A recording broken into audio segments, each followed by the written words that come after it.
મને કે સ્વામીજી આ એકાંતિક ભક્ત કોને કહેવાય?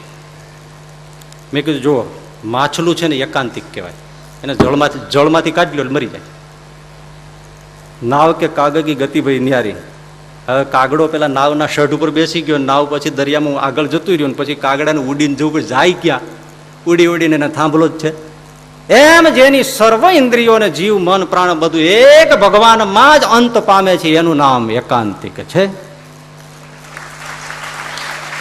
કે બહુ બરાબર, બહુ સાચી વાત છે. કે એમ હા, મેં કે આ જ એકાંતિક. અને દેડકાને એકાંતિક ના કહેવાય. દેડકાને ઘડીક મન પડે પાણી ભરે, મન પડે પાછો જમીન ઉપર આંટા મારી આવે, એ એકાંતિક નહીં, એકાંતિક માછલું. પછી મેં એને, હું વળી બહુ ડાયો છું, થોડું સમજાવવા. એટલે મેં કીધું જો એમાં શું છે, આપણું મન છે ને આ દેડકા જેવું છે. ઘડીક આપણે ભગવાનમાં જાય છે, ઘડીક માય